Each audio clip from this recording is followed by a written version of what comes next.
नः प्रचोदयात्। ॐ भूर्भुवः स्वः तत्सवितुर्वरेण्यं भर्गो देवस्य धीमहि धियो यो नः प्रचोदयात्। ॐ भूर्भुवः स्वः तत्सवितुर्वरेण्यं भर्गो देवस्य धीमहि धियो यो नः प्रचोदयात्। तूने हमें उत्पन्न किया, पालन कर रहा है तू।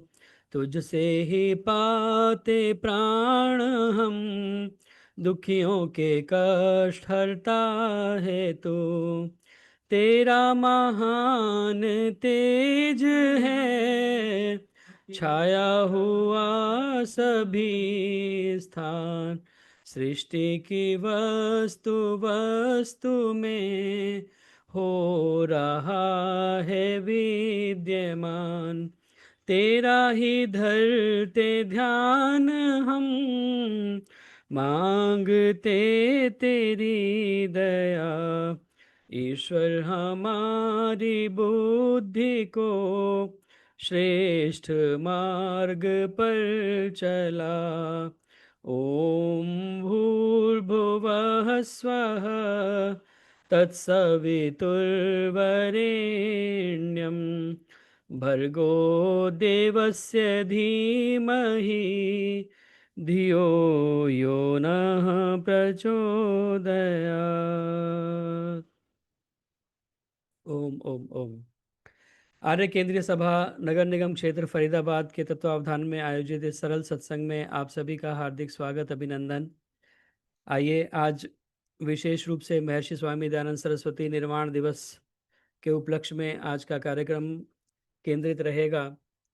तो भजनों की श्रृंखला को प्रारंभ करें और उसके पश्चात आदरणीय उषा मलिक जी का विशेष चर्चा हमें सुनने के लिए मिलेगी महर्षि स्वामी दयानंद सरस्वती से रिलेटेड ही। तो आइए भजनों की श्रृंखला को, आज की भजनों की श्रृंखला को हम प्रारंभ करें। और मेरी प्रार्थना आदरणीय कौशल्या अरोड़ा जी से कृपया आएँ, अपना गीत रखें और उसके बाद में कांता गोगिया जी कृपया तैयार रहें। हाँ जी, प्रभु भक्ति का बोलूं जी कि ऋषि का? एक पहले प्रभु भक्ति का बोल लें। अच्छा जी, ठीक है। सबको मेरे नमस्ते। एक प्रभु भक्ति का भजन।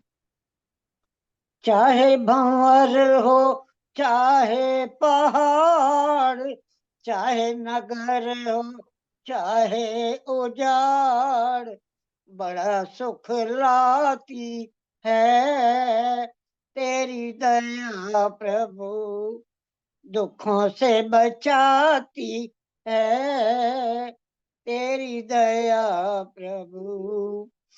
हो गमों की आंधी जब सूझे न कोई किनारा, उलझनों से थक कर डरता हो ये राही बेचारा।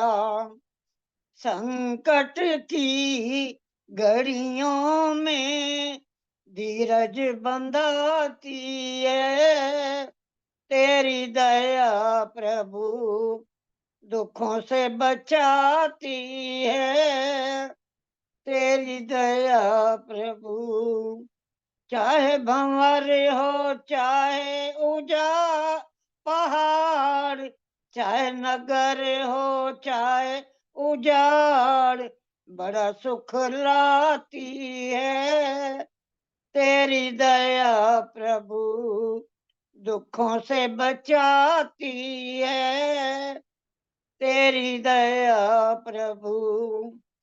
चल दिया मुसाफिर तेरे दर का जो बन के दीवाना, मिल गया उसे तो तेरी बहती दया का खजाना।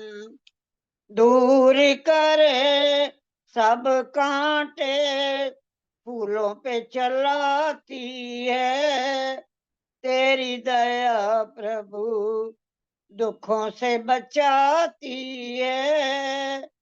तेरी दया प्रभु, चाहे भंवर हो चाहे पहाड़, चाहे नगर हो चाहे उजाड़, बड़ा सुख लाती है। तेरी दया प्रभु दुखों से बचाती है। तेरी दया प्रभु, हर कदम पे ठोकर एक पग भी न जाए बढ़ाया। इन मुसीबतों में जिसने हिम्मत से दिल है हटाया, जंगल से मंजिल तक पथिक को पहुंचाती है। तेरी दया प्रभु दुखों से बचाती है। तेरी दया प्रभु, चाहे भंवर हो चाहे पहाड़, चाहे नगर हो चाहे उजाड़, बड़ा सुख लाती है। तेरी दया प्रभु दुखों से बचाती है। तेरी दया प्रभु। धन्यवाद जी समय देने के। बहुत बहुत धन्यवाद आदरणीय कौशल्या अरोड़ा जी। बहुत सुंदर गीत। दुखों से बचाती है तेरी दया प्रभु, बहुत सुख लाती है, क्योंकि वह परमपिता परमात्मा, जिसे भू कहते हैं, भुवः कहते हैं, स्वः कहते हैं, जो प्राणों का भी प्राण है, सुख स्वरूप है, सब दुखों से हमारी रक्षा करने वाला है। इसीलिए उस परम पिता परमात्मा का नाम भू है, भुवः है, स्वः है। वह हर प्रकार से हमारे ऊपर सुखों की वर्षा करता है। और उस परम पिता परमात्मा की ये दया ही है जो सब मनुष्यों के ऊपर समान रूप से बरसती है। सभी को उसने हमें मनुष्य की योनि दी है। यह सारा सुंदर वनस्पति, पहाड़, पेड़, पर्वत, नदी, नाले, औषधियाँ, विभिन्न प्रकार के फल फूल मेवे, सब परमपिता परमात्मा ने दया करके हमें प्रदान किए हैं। तो उस परमपिता परमात्मा की दया हमारे जीवन में हर समय दृष्टिगोचर होती है, सब जगह दिखाई देती है। उस परमपिता परमात्मा की दया के हम सभी को कृतज्ञ होना चाहिए, धन्यवाद करना चाहिए प्रतिक्षण परमपिता परमात्मा का। और इसी भाव के साथ आपने भजन सुनाया, बहुत बहुत धन्यवाद सुंदर गीत सुनाने के लिए। मेरी प्रार्थना आदरणीय कांता गोगिया जी से, कृपया अपना गीत रखें, और उसके बाद में रजनी पिपलानी जी कृपया तैयार रहें, उसके बाद निर्मल बिरमानी जी।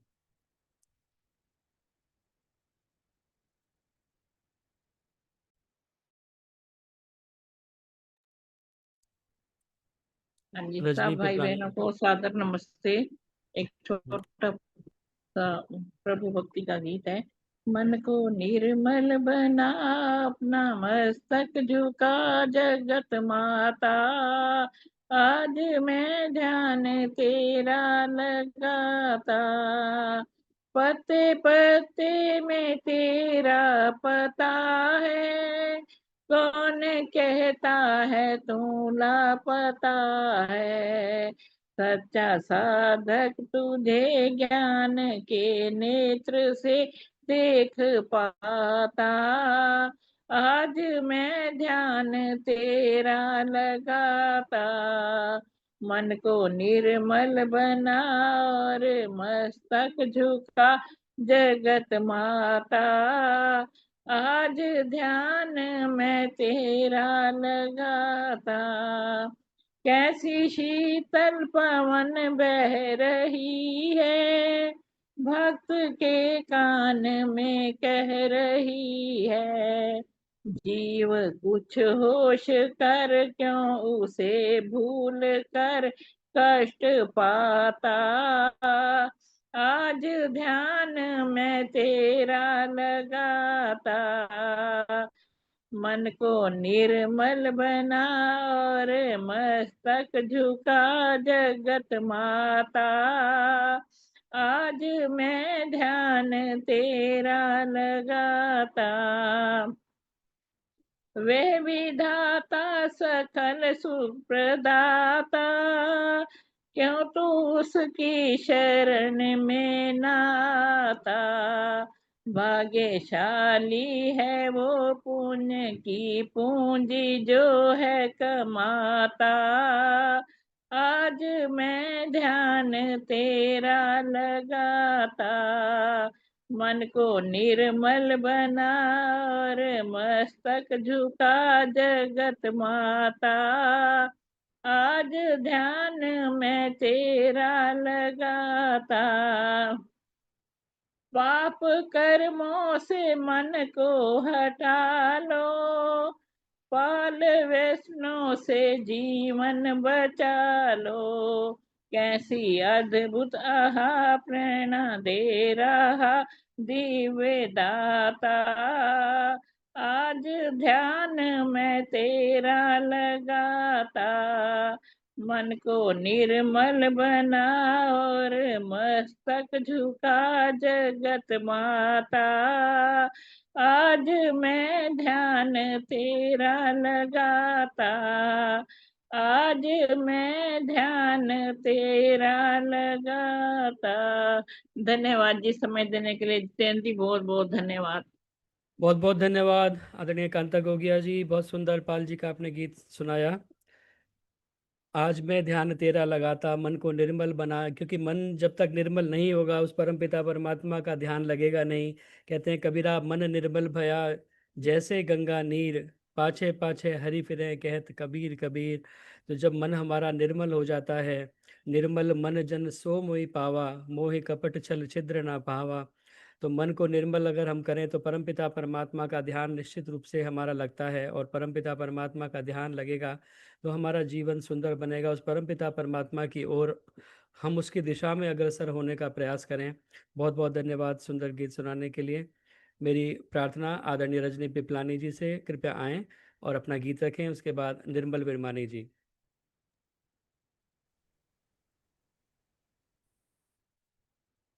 सभी बहन भाइयों को सादर नमस्ते। एक प्रभु भक्ति का भजन प्रस्तुत कर रही हूँ। भगवान तुम्हारी महिमा के मैं गीत प्रेम से गा न सका। तुमने तो दिए अवसर कितने, पर मैं ही लाभ उठा न सका। भगवान तुम्हारी महिमा के मैं गीत प्रेम से गा न सका। मैं अपनी लापरवाही से अज्ञान अंधेरों में भटका। मैं अपनी लापरवाही से अज्ञान अंधेरों में भटका। सब साधन थे मौजूद मगर सद्ज्ञान का दीप जला न सका। भगवान तुम्हारी महिमा के मैं गीत प्रेम से गा न सका।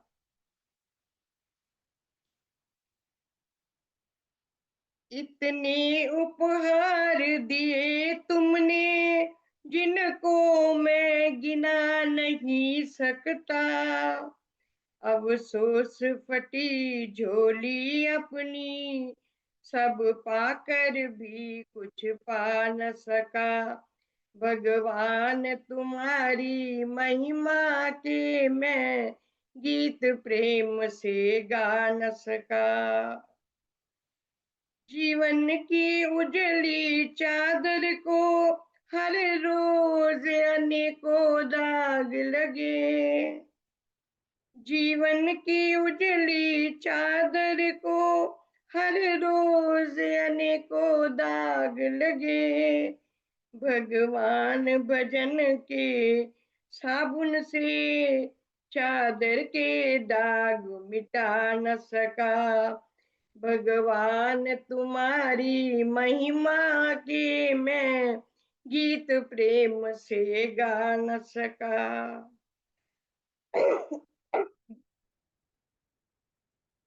सदियों से प्यासा चातक हूँ, एक बूंद की खातिर तरस रहा। तुम बादल बन कर बरस गए, फिर भी मैं प्यास बुझा न सका। भगवान तुम्हारी महिमा के मैं गीत प्रेम के गा न सका। विषयों के गहरे सागर में पैरों से सर तक डूब गया। विषयों के गहरे सागर में पैरों से सर तक डूब गया। इतना डूबा जल्दी से बाहर आ न सका। भगवान तुम्हारी महिमा के मैं गीत प्रेम से गा न सका। जब तीर कमान से निकल गया, क्या लाभ पथिक पछताने से। जब तीर कमान से निकल गया, क्या लाभ पथिक पछताने से।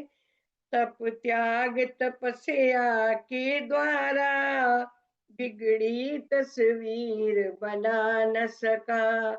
भगवान तुम्हारी महिमा के मैं गीत प्रेम से गा न सका।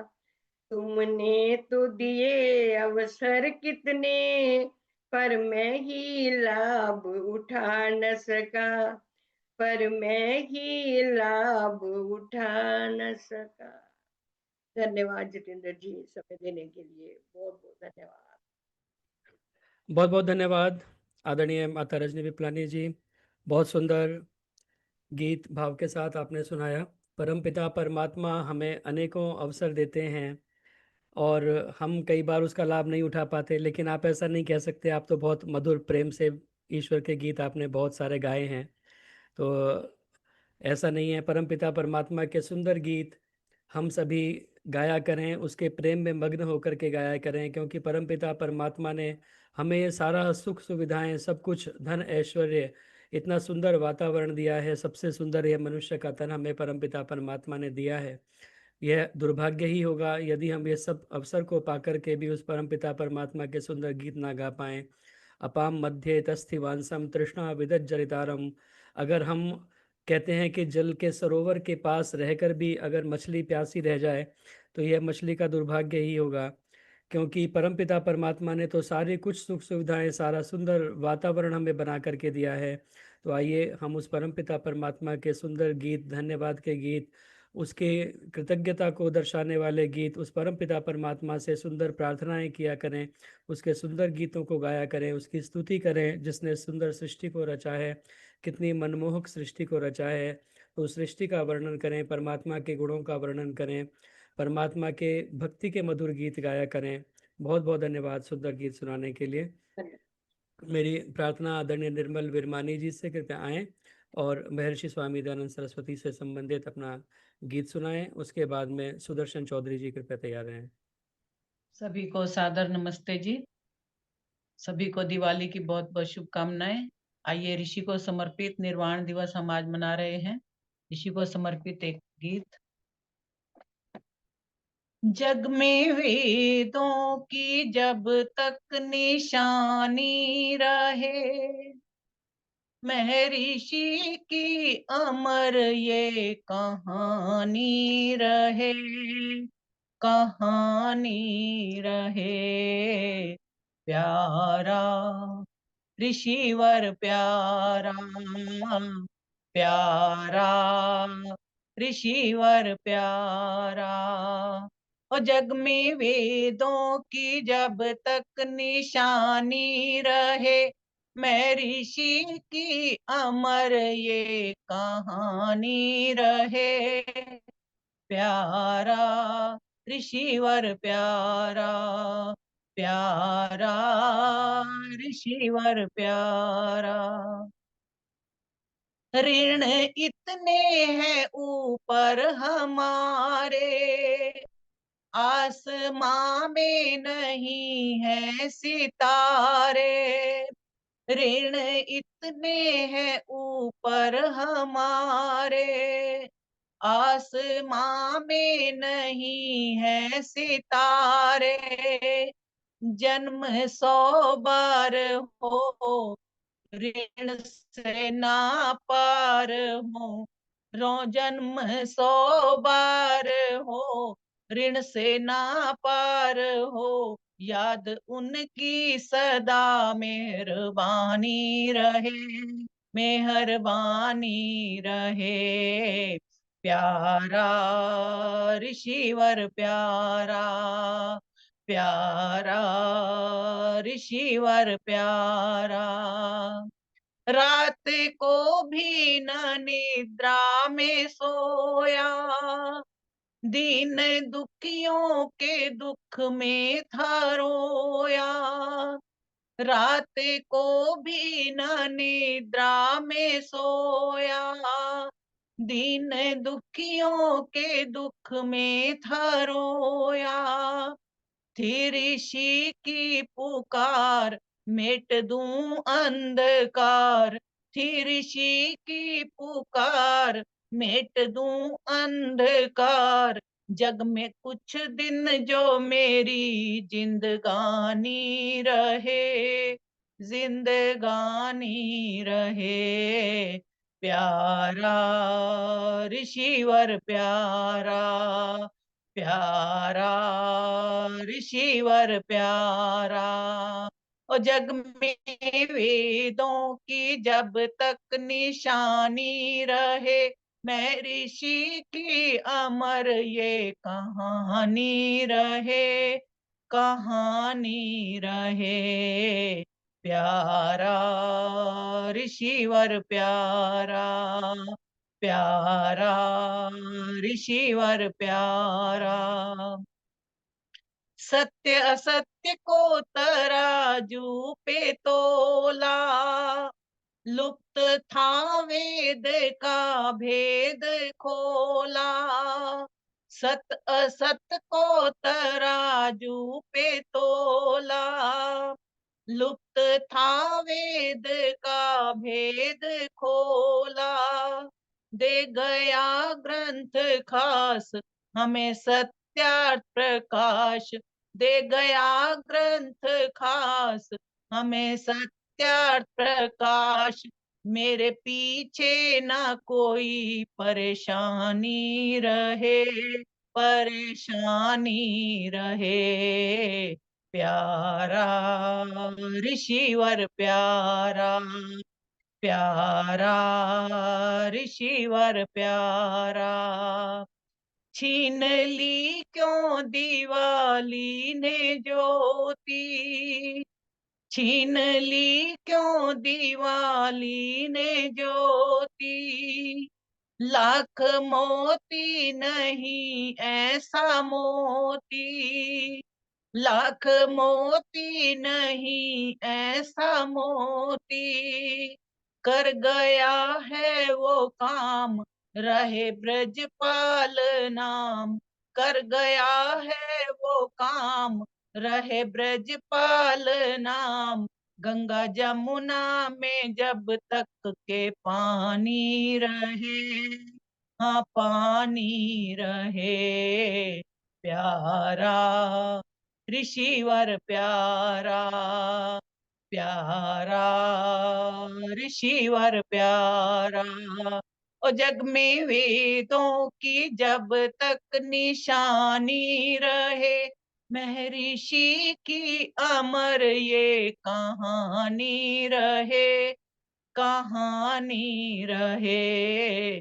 प्यारा ऋषिवर प्यारा, प्यारा ऋषिवर प्यारा, प्यारा ऋषिवर प्यारा। बोल महर्षि देव दयानंद की जय। धन्यवाद समय देने के लिए, बहुत बहुत धन्यवाद।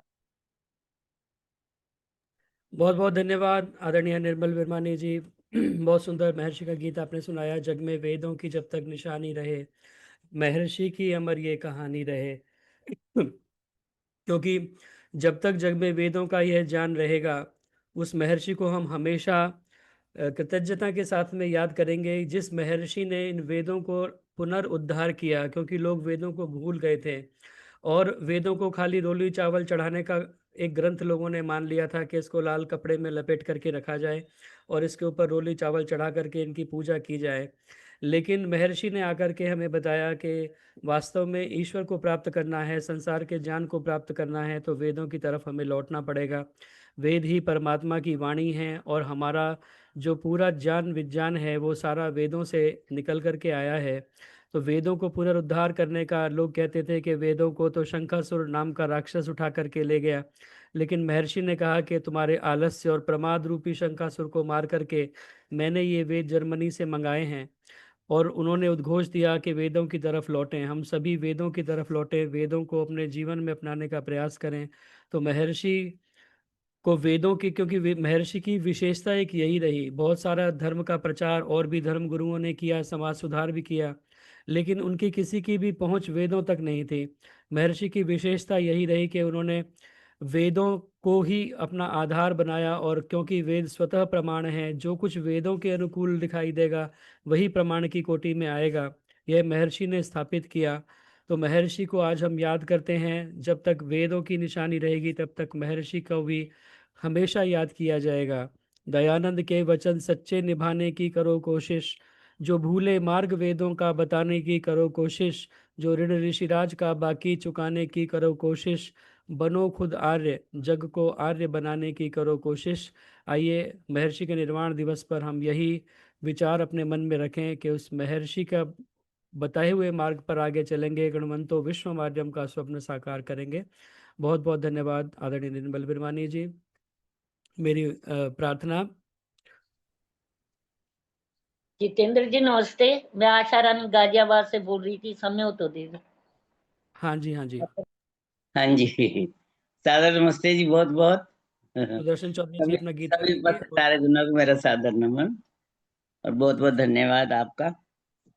इसके बाद में सीमा सोनी जी कृपया तैयार है। हाँ जी, ऋषि जी के निर्वाण दिवस पर मैं भी स्वामी ऋषि जी को याद करते हुए गीत प्रस्तुत कर रही हूँ। उठो वैदिक नाद बजा दो, उठो वैदिक नाद बजा दो, जो सोए हैं उनको जगा दो। जय बोलो ऋषि दयानंद की, जय बोलो ऋषि दयानंद की। आर्य वही जो श्रेष्ठ हो मन का, स्वाध्यायी हो स्वच्छ हो तन का, प्राणी मात्र का हित चाहता जो, प्राणी मात्र का हित चाहता जो, लेकर भावना अपनेपन का, यही दिल में भाव जगा दो, यही दिल में भाव जगा दो। जय बोलो ऋषि दयानंद की, जय बोलो ऋषि दयानंद की, जय बोलो ऋषि दयानंद की, जय बोलो ऋषि दयानंद की। जो अपने ही सुख में सुखी है, इतना न जाने कौन दुखी है। जो अपने ही सुख में सुखी है, इतना न जाने कौन दुखी है। ऐसे मन सोचे भी तो राष्ट्र की सदा प्रगति रुकी है। तो क्या किया जाए? मन कहता है उनको जगा दो, मन कहता है उनको जगा दो। जय बोलो ऋषि दयानंद की, जय बोलो ऋषि दयानंद की। सत्य असत्य का निर्णय करे जो, सत्य असत्य का निर्णय करे जो, अधर्म करता वह डरे जो, अधर्म करता वह डरे जो, राशि के हित में संभल संभल करे, अपना एक एक कदम धरे जो, उसे राज का नेता बना दो, उसे राज का नेता बना दो। जय बोलो ऋषि दयानंद की, जय बोलो ऋषि दयानंद की। उठो वैदिक नाद बजा दो, जो सोए उनको जगा दो। जय बोलो ऋषि दयानंद की, जय बोलो ऋषि दयानंद की। उठो दयानंद के दीवानो, उठो ऋषिवर के परवानो, स्वार्थ को त्याज दो वेद की मानो, स्वार्थ को त्याज दो वेद की मानो, यहाँ ओम का ध्वज लहरा दो, यहाँ ओम का ध्वज लहरा दो। जय बोलो ऋषि दयानंद की, जय बोलो ऋषि दयानंद की। उठो वैदिक नाद बजा दो, जो सोए उनको जगा दो। जय बोलो ऋषि दयानंद की, जय बोलो ऋषि दयानंद की। धन्यवाद जी, बहुत बहुत। बहुत मेरे बहुत हस्बैंड धन्यवाद। क्या क्या सोए कह रहे हुए हैं? बहुत सुंदर। बहुत बहुत धन्यवाद। जय बोलो ऋषि दयानंद की। और निश्चित रूप से ये अवसर है महर्षि दयानंद की जय हम सभी मिलकर के बोलें। और महर्षि ने जो कार्य किया है वह कार्य सदियों तक याद रखा जाएगा। मानव मात्र के उपकार के लिए उन्होंने कार्य किया, अपने जीवन को आहूत कर दिया। वेद की ज्योति जिसने जगाई विमल, भक्ति सिखलाई शिव सच्चिदानंद की। मंत्र स्वाधीनता का पढ़ाया प्रथम, कुप्रथा भिन्नता भेद की बंद की। नारियों को दिलाया उचित स्वत्व फिर, की प्रगति मंद पाखंड छल छंद की। आर्य नर नारियों प्रेम से बोलिए, जय उसी पूज्य ऋषिवर दयानंद की, जय उसी पूज्य ऋषिवर दयानंद की। उस ऋषि की हम जय जयकार करें। बहुत बहुत धन्यवाद सुंदर गीत सुनाने के लिए। मेरी प्रार्थना आदरणीय सीमा जी राजस्थान से हमारे मध्य जुड़ी हैं, उनका बहुत बहुत धन्यवाद। स्वागत। आए अपना गीत रखें और उसके बाद रेखा गौतम जी हिसार से अगर संभव हो तो एक गीत के लिए तैयार रहें। जी सभी को सादर नमस्ते जी। एक आज अच्छी का सी बात विषय साथ तो दिया, दूसरा उनका नाम ही दयानंद है। जी, अच्छा। DN चौधरी। मैं जिंदगी में कभी नहीं बोला शादी के बाद, लेकिन जब से समाज के फील्ड में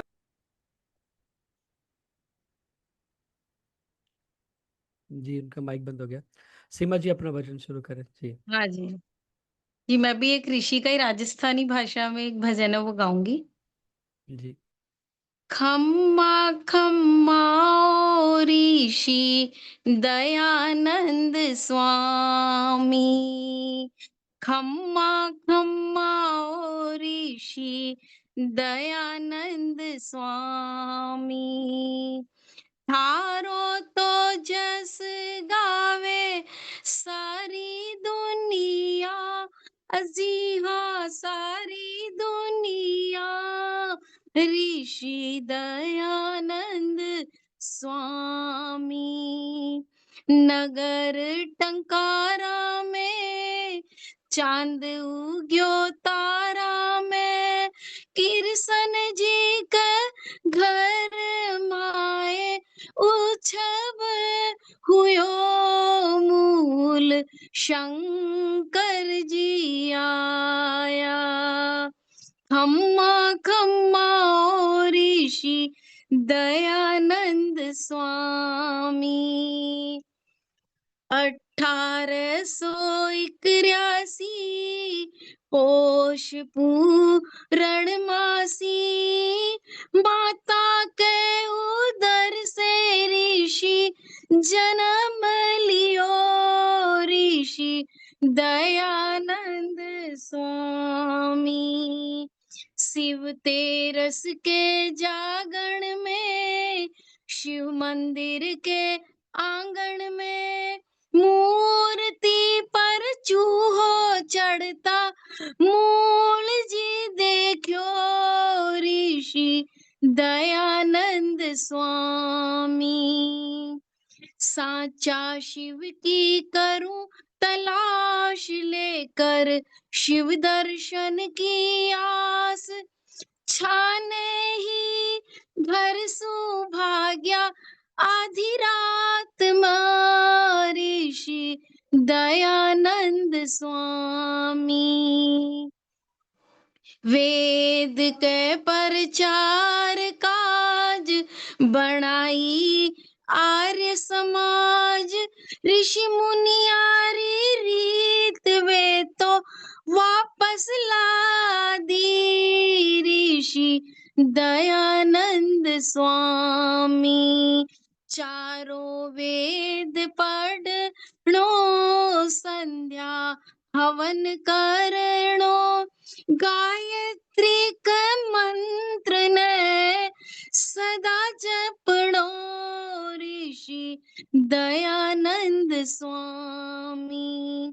पाखंडी मतवाला की पोल खोल दी सारा की, सत्यार्थ प्रकाश को प्रकाश कियो ऋषि दयानंद स्वामी। जोधपुर में जहर दियो माउंट आबू ले आया, भीड़ाई कोठी में अजमेर आए गया ऋषि दयानंद स्वामी। बिगड़्या ने सुधार्या पतित उबार्या, डूबता लाखों ही लोगों ने अभय तार दियो ऋषि दयानंद स्वामी। सारा ही अनुयायी आया गुरुदत्त मैंने बुलवाया, योगी जी का साक्षात दर्श कियो ऋषि दयानंद स्वामी। खम्मा खम्मा ओ ऋषि दयानंद स्वामी, थारो तो जस गावे सारी दुनिया, अजी हाँ सारी दुनिया ऋषि दयानंद स्वामी। जी धन्यवाद। नमस्ते आप सभी को। बहुत बहुत धन्यवाद, बहुत बहुत धन्यवाद आदरणीय सीमा जी। बहुत सुंदर राजस्थानी गीत आपने महर्षि स्वामी दयानंद सरस्वती जी के लिए सुनाया। खम्मा खम्मा, और हम नमस्ते में भी खम्मा घणी बोलते हैं, तो महर्षि को नमन आपके उसका गीत का मतलब हुआ कि महर्षि को बहुत बहुत नमन। और पूरी जीवनी उन्होंने आपने जो है राजस्थानी भाषा में महर्षि की सुनाई। और राजस्थान से तो बहुत ज़्यादा संबंध महर्षि का रहा है। कितनी बार, अनेकों बार वो राज्य रजवाड़ों में राजस्थान में उन्होंने विहार किया और वहाँ पर जा कर के ठहरे। महाराणा जो उदयपुर के थे, उन्होंने उन्हें अपनी एकलिंगी गद्दी का प्रलोभन भी दिया कि ये जो एकलिंगी की गद्दी है, इसके अधीन ये पूरा हमारा राज्य आता है और लाखों की इसकी महीने की इनकम है। आप अगर ये मूर्ति पूजा का खंडन करना अस्वीकार कर दें, मूर्ति पूजा का खंडन करना स्वीकार करें, बंद कर दें अगर मूर्ति पूजा का खंडन करना, तो ये एक लिंगी का पूरा हम आपको मठ दे सकते हैं। आपके अंदर ये पूरा राज्य एक प्रकार से रहेगा और बहुत सारी जो है इसकी आमदनी रहती है वो भी आपके अंदर हो जाएगी। लेकिन महर्षि ने कहा कि सुनो महाराणा, अगर महाराणा ने कहा कि आपको ऐसा कोई देने वाला और कोई मिलेगा नहीं, तो स्वामी जी ने कहा कि ऐसा देने वाला नहीं मिलेगा तो इतनी बड़ी संपत्ति को लात मारने वाला भी आपको कोई और नहीं मिलेगा। आपके राज्य से तो मैं एक दौड़ लगा करके पार हो सकता हूँ, लेकिन उस परमपिता परमात्मा के राज्य से मैं कैसे पार होऊंगा। इसीलिए उस सारी संपत्ति को ठोकर मार करके उन्होंने सदा सत्य का प्रचार किया, जो सत्य है उसी को स्वीकार किया। आपका बहुत बहुत धन्यवाद सुंदर राजस्थानी गीत सुनाने के लिए। मेरी प्रार्थना आदरणीय रेखा गौतम जी हिसार से हमारे मध्य जुड़ी हुई हैं, कृपया आएं, अपना गीत रखें। और उसके बाद माता रुक्मणी टुटेजा जी कृपया एक गीत के लिए तैयार रहें। जी, सबको सादर नमस्ते। धन्यवाद आर्य जी मुझे समय देने के लिए। और सीमा जी ने राजस्थानी सुनाया है और मैं हरियाणवी सुना रही हूँ, ऋषि गीत, हरियाणवी ऋषि गीत सुना रही हूँ। देश मारे दयानंद आ गया, भाग हम सबका जाग्या, भाग्या अंधेरा हो गया चांदना, देश मारे दयानंद आ गया, भाग हम सबका जाग्या, भाग्या अंधेरा हो गया चांदना, भाग्या अंधेरा हो गया चांदना, संध्या होवण लागे मारे देश में, पाखंडी सब रोवण लागे मारे देश में, संध्या हवन होवण लागे मारे देश में, पाखंडी सब रोवण लागे मारे देश में, पाप मन को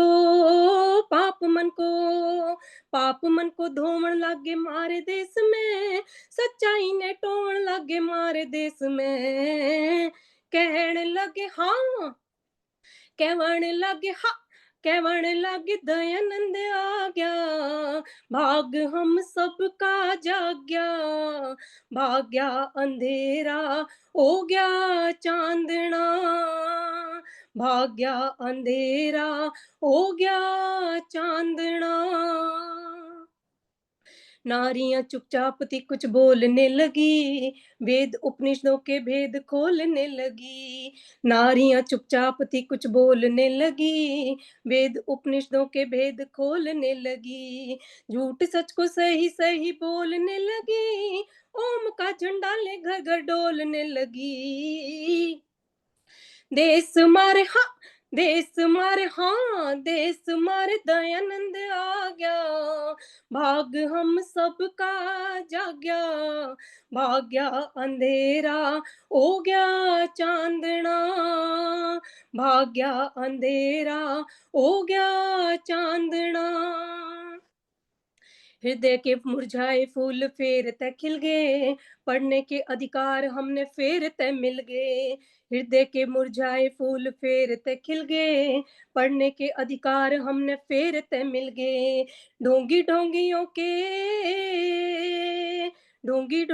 के महल फेर ते हिल गए, बिछड़े भाई भाई हमने फेर ते मिल गए, कहण लगे हाँ, कहण लगे हाँ, कहण लगे दयानंद आ गया, भाग हम सबका जाग्या, भाग्या अंधेरा हो गया चांदना, भाग्या अंधेरा हो गया चांदना, कहाँ तक गिनाऊं कोई ठोर नहीं है, उसकी साधना का कोई छोर नहीं है, कहाँ तक गिनाऊं कोई ठोर नहीं है, उसकी साधना का कोई छोर नहीं है, ऋषि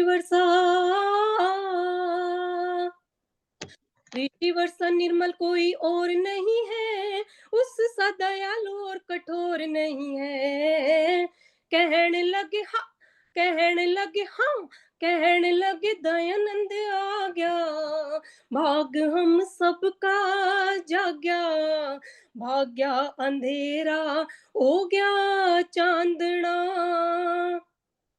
भाग्या अंधेरा हो गया चांदना, संध्या हवन होवण लागे मारे देश में, पाखंडी सब रोवण लागे मारे देश में, संध्या हवन होवण लागे मारे देश में, पाखंडी सब रोवण लागे मारे देश में, पाप मन को धोवण लागे मारे देश में, सच्चाई ने टोवण लागे मारे देश में, कहण लगे हाँ, कहण लगे हाँ, कहण लगे दयानंद आ गया, भाग हम सबका जाग्या, भाग्या अंधेरा हो गया चांदना, भाग्या अंधेरा हो गया चांदना, भाग गया अंधेरा हो गया चांदना।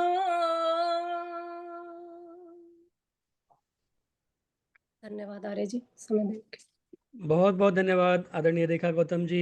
बहुत लंबे समय के बाद आज आपका भजन हमारे कार्यक्रम में हुआ और बहुत सुंदर हरियाणवी गीत राजस्थानी के बाद में आपने सुनाया और बहुत सभी को मजा आया। सभी ने सुंदर कमेंट्स भी दिए हैं, सभी को मैं देख रहा था, सभी झूम रहे थे आपके गीत पर। बहुत बहुत धन्यवाद। और मैं बता दूं रेखा गौतम जी खाली संगीत में ही नहीं, योगा में भी गोल्ड मेडलिस्ट हैं। अभी पीछे एक जो प्रतियोगिता हुई थी उन्होंने अपनी कैटेगरी में गोल्ड मेडल उसमें प्राप्त किया था। तो योग, यज्ञ और संगीत तीनों इनकी रुचि हैं। तो बहुत बहुत धन्यवाद आपका सुंदर गीत सुनाने के लिए। अब मेरी प्रार्थना आदरणीय माता रुक्मणी टुटेजा जी से, सभी कृपया आए। को धन्यवाद। कृपया माता रुक्मणी टुटेजा जी अपना गीत रखें और इसके बाद में कृष्णा भाटिया जी एक गीत के लिए कृपया तैयार रहें। सबको सादर नमस्ते। मेरी आवाज आ रही है? हाँ जी, बढ़िया से आ रही है। चलो, आज तो बहुत अच्छा हुआ। मेरी बहुत इच्छा थी आज बोलने की, तो आपने मुझे टाइम दिया। आपका बहुत बहुत आशीर्वाद। धन्यवाद नहीं, आशीर्वाद बहुत बहुत। मैं भी एक ऋषि दयानंद का ही भजन बोलूंगी। ऋषि दयानंद सरस्वती को नमन है बारंबार। उनका ऋणी है ये संसार रे, उनका ऋणी है ये संसार। वेदों का दे दिया अमृत हमको, कितना किया उपकार। उनका ऋणी है ये संसार रे, उनका ऋणी है ये संसार। वैदिक संध्या हमन सिखाया, दुनिया में हमें जीना सिखाया। वैदिक संध्या हवन बताया, दुनिया में हमें जीना सिखाया। वेदों का सच्चा मार्ग दिखाया, खुद भी चले और हमें चलाया।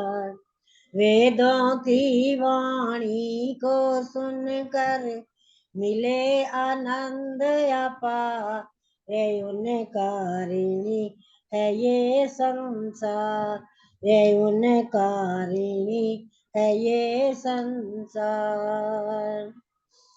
पढ़ने का अधिकार दिलाया, भेदभाव से हमें बचाया।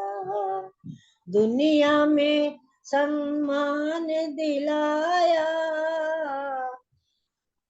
नारी को माता कह के बुलाया। देखो कहीं भटक न जाना, याद करो उपकार। उनका ऋणी है ये संसार, उनका ऋणी है ये संसार।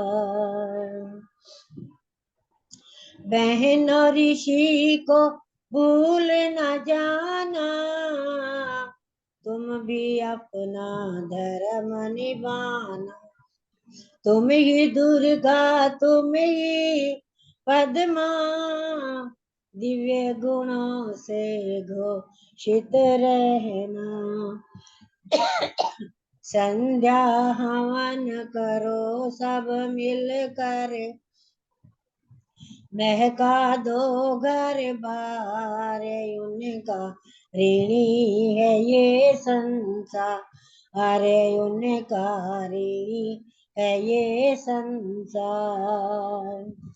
वेद सत्य जो विद्याओं की है पुस्तक, ये ऋषि हमको बतलाते।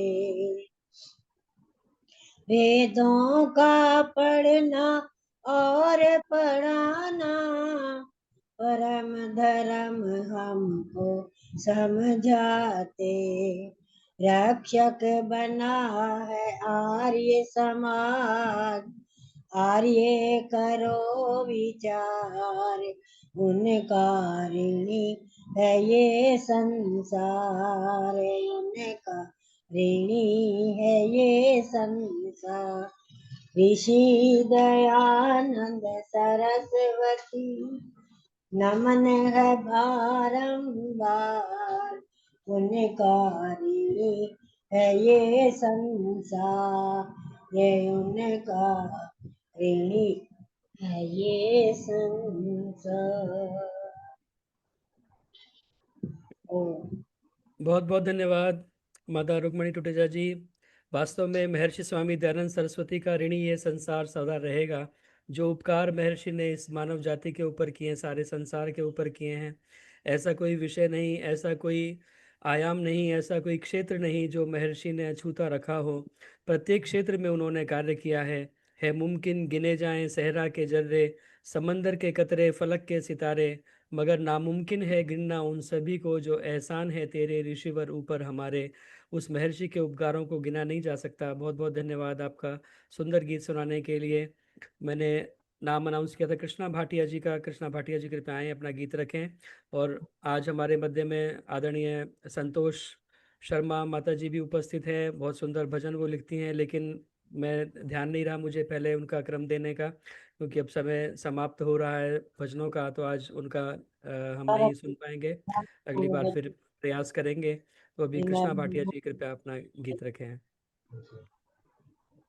धन्यवाद जितेंद्र जी। आज मैं भी एक संतोष जी का लिखा हुआ भजन ही सुना रही हूँ जितेंद्र जी, ऋषि के ऊपर। चलो ये अच्छा हो गया, संतोष जी हाँ, का नंबर नहीं आ क्योंकि पाया तो उनका संतोष जी भजन का तो कम से लिखा कम हुआ यहाँ है। पर।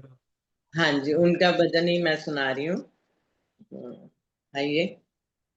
है ऋषि एहसान तेरे हम भुला ना पाएंगे, ऐ ऋषि एहसान तेरे हम भुला ना पाएंगे। यादें बन के गीत होठों पर सदा ही आएंगे, ऋषि एहसान तेरे हम भुला ना पाएंगे। झूठ और पाखंड को समझे थे जो अपना धर्म, ज्ञान चक्षु खोल कर उनका मिटाया था भरम। एक ठोकर खा चुके हैं, एक ठोकर खा चुके हैं, और अब ना खाएंगे। ऋषि एहसान तेरे हम भुला ना पाएंगे। तम मिटा अज्ञान का तेरे सत्यार्थ प्रकाश से, तम मिटा अज्ञान का तेरे सत्यार्थ प्रकाश से। जो चमन उजड़ा बसा फिर तेरे ही प्रयास से, महल नौ लखा बना अब तीर्थ ये बतलाएंगे। ऐ ऋषि एहसान तेरे हम भुला ना पाएंगे। जहर जिसने खा दिया उस पर दया दिखला गया, जहर जिसने खा दिया उस पर दया दिखला गया। शत्रुओं को भी माफ कर दो ये हमें सिखला गया। तेरे पथ पर हम कदम आगे बढ़ाते जाएंगे। ऐ ऋषि एहसान तेरे हम भुला ना पाएंगे। एक दीपक बुझ गया मावस की काली रात में, एक दीपक बुझ गया मावस की काली रात में, दे गया हमको उजाला किंतु वो सौगात में। तेरे ये बलिदान ऋषिवर, तेरे ये बलिदान ऋषिवर कभी विफल ना जाएंगे। ऐ ऋषि एहसान तेरे हम भुला ना पाएंगे। रुक नहीं सकते कदम अब तो किसी तूफान से, रुक नहीं सकते कदम अब तो किसी तूफान से। ओम का परचम सदा लहराएगा बस शान से, ओम का परचम सदा बस लहराएगा अब शान से। वेदों की घर घर ऋचाएं, वेदों की घर घर ऋचाएं हम यूं ही गाएंगे। ऐ ऋषि एहसान तेरे हम भुला ना पाएंगे। यादें बन के गीत होठों पर सदा ही आएंगे। ऐ ऋषि एहसान तेरे हम भुला ना पाएंगे। धन्यवाद जितेंद्र जी, समय देने के लिए आपका बहुत बहुत धन्यवाद, और संतोष जी का भी धन्यवाद। बहुत बहुत धन्यवाद। बहुत बहुत अच्छा भजन गाया आपने कृष्णा जी, बहुत अच्छा, धन्यवाद बहुत दीदी। अच्छा गाया, धन्यवाद बहुत बहुत। बहुत बहुत धन्यवाद, आप दोनों का ही बहुत बहुत धन्यवाद। कृष्णा भाटिया जी ने सुंदर तरीके से गाया और संतोष नारायण शर्मा जी ने बहुत सुंदर गीत की रचना की। तो आप दोनों यहाँ उपस्थित हैं, दोनों का ही बहुत बहुत धन्यवाद। आइए, अब समय बहुत तेज़ी से आगे बढ़ रहा है, तो आप सभी का एक बार पुनः बहुत बहुत स्वागत। जिनका आज भजन का क्रम नहीं आ पाया, अभी बहुत सारे लोग मैं देख रहा हूँ यहाँ पर उपस्थित हैं, लेकिन समय की एक मर्यादा रहती है, सभी का क्रम नहीं आ पाता, तो प्रयास करेंगे आने वाले कार्यक्रमों में पुनः आपके भजनों का हम श्रवण कर पाएँ। एक बार पुनः आप सभी का बहुत बहुत स्वागत, अभिनंदन, धन्यवाद। आदरणीय आर्य रजनीश कपूर जी भी उपस्थित हैं, आदरणीय प्रोफेसर JC आर्य जी बेंगलोर से आज जुड़े हुए हैं, उनका भी बहुत बहुत स्वागत। और भी बहुत सारे गणमान्य लोग कार्यक्रम के साथ उपस्थित हैं, सभी का बहुत बहुत स्वागत, धन्यवाद। यह कार्यक्रम फेसबुक पर भी लाइव चलता है। आर्य केंद्रीय सभा नगर निगम क्षेत्र फरीदाबाद के फेसबुक पेज पर जाकर के आप कार्यक्रम को बाद में भी देख सकते हैं। लाइक करें, कमेंट करें, शेयर करें। आदरणीय विजयश्री त्यागी जी मोदी नगर से हमेशा फेसबुक से कार्यक्रम में जुड़ती हैं, उनका भी बहुत बहुत स्वागत। स्वेच्छानुसार दान देने के लिए मेरा मोबाइल नंबर है, इस पर फ़ोन पे, पेटीएम, UPI इत्यादि के माध्यम से आप अपना सात्विक दान भेज सकते हैं। और इस बीच में आदरणीय सलोचना जी C3 जनकपुरी से, उन्होंने 1100 रुपये की राशि भेजी। उनका जन्मदिन था 5 अक्टूबर का, तो उनको भी बहुत बहुत धन्यवाद और जन्मदिन की बहुत बहुत हार्दिक शुभकामनाएं। आइए, अंतर्राष्ट्रीय आर्य महासम्मेलन की सूचनाएं आप सभी तक पहुंच रही हैं। बहुत ही भव्य, दिव्य और अभूतपूर्व कार्यक्रम यह होने जा रहा है 30-31 अक्टूबर, 1-2 नवंबर का। आप सभी को इसकी जानकारी है, इसलिए विस्तृत कुछ ना कहते हुए पुनः आप सभी से प्रार्थना, अधिक से अधिक संख्या में उपस्थित होकर के इस पर सारे कार्यक्रम में आप उपस्थित रहें।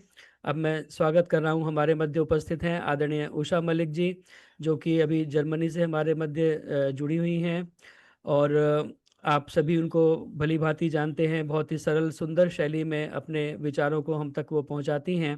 और आज का जो सामयिक विषय है, महर्षि स्वामी दयानंद सरस्वती जी का निर्वाण दिवस नज़दीक आ रहा है, उसी से संबंधित कि महर्षि स्वामी दयानंद क्या चाहते थे, उनकी क्या इच्छा थी, क्या हम समझ पाए हैं कि महर्षि दयानंद क्या चाहते थे, और क्या हम उस दिशा में आचरण कर रहे हैं कि वो क्या चाहते थे, हम उस दिशा में आगे बढ़ पाएँ।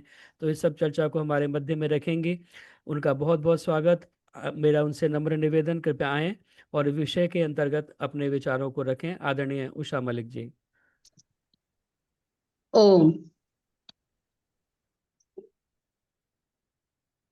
ओम शन्नो मित्रः शं वरुणः शन्नो भवत्वर्यमा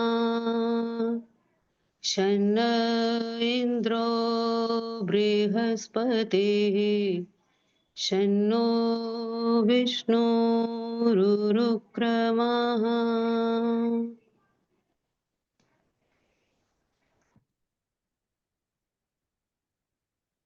इस मंच के संचालक आदरणीय जितेंद्र सरल जी, जो बहुत ही विद्वान, सरल और कुशल संचालक हैं,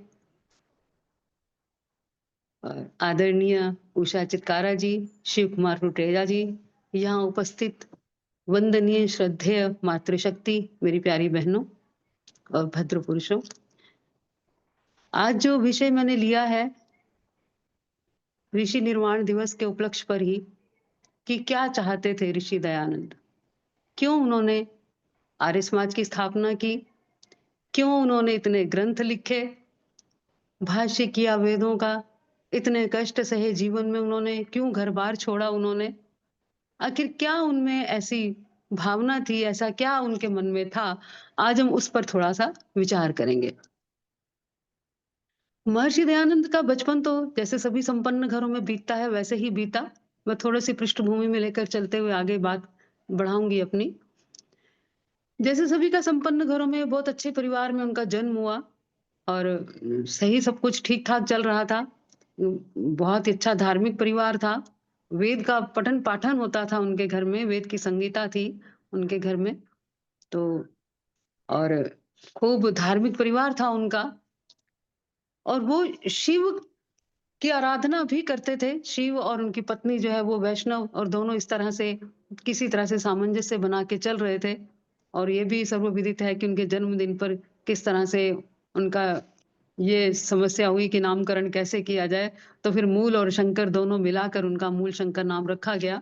तो थोड़ा सा उनके माता पिता में दोनों में ही रहता था कि एक का शिव के प्रति और एक का विष्णु के प्रति वो थोड़ा सा रुझान जो उनका दोनों का अपना अपना था, तो घर में थोड़ी ये समस्या रहती थी। फिर भी बहुत अच्छा चल रहा था उनका। और एक दिन जब वो शिव का व्रत रख रहे हैं, रात को देख रहे हैं कि शिव जी के ऊपर जब चूहे दौड़ रहे हैं और देख रहे हैं कि वो प्रसाद को झूठा भी कर रहे हैं, गंदा भी कर रहे हैं, तो उनके मन में विचार जो उठा कि क्या यही शिव है, क्या यही ईश्वर है जो सबकी रक्षा करता है। वो जो विचार उनके मन में उठा कि क्या ये ईश्वर कैसे हो सकता है, जो अपने प्रसाद की रक्षा नहीं कर पा रहा वो हमारी क्या रक्षा करेगा। एक चिंतन, एक विचार जो उनके मन में उठा।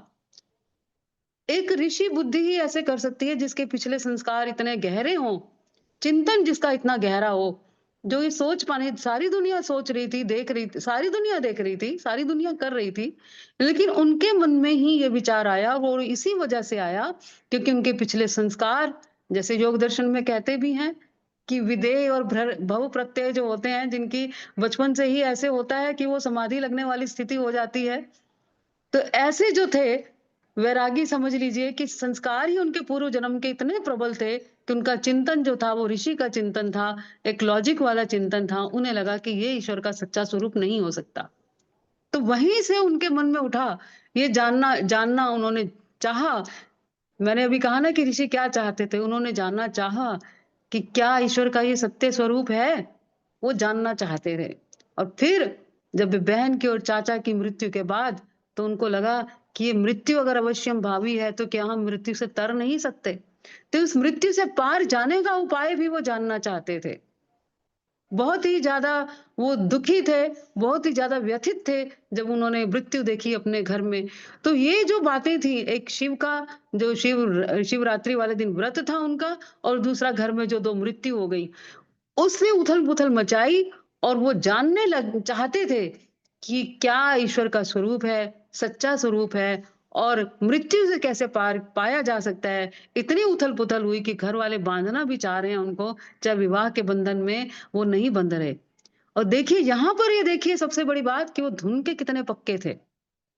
जो व्यक्ति इतना धुन का पक्का है कि वो सब कुछ छोड़ छाड़ के, घर के सारे सुख छोड़ के जा रहा है, और घर छोड़ने के बाद भी जब वो पिता उनको ढूंढ लेते हैं तो वो पेड़ पर चढ़ जाते हैं कि मुझे ये कहीं ढूंढ ना ले। सारी रात वो पेड़ पर बैठे रहे कि कहीं ये मुझे ढूंढ ना ले। उनका एक उद्देश्य जो था उस ईश्वर के सत्य स्वरूप को जानना और मृत्यु के पार जाना। इसके लिए उनकी चाहना थी। पहली चाहना उनकी क्या थी कि मुझे ईश्वर के स्वरूप को जानना है। ईश्वर का सत्य स्वरूप क्या है जो कहते आए हैं कथाओं में, जो ऋषि मुनि कहते आए हैं ईश्वर के बारे में।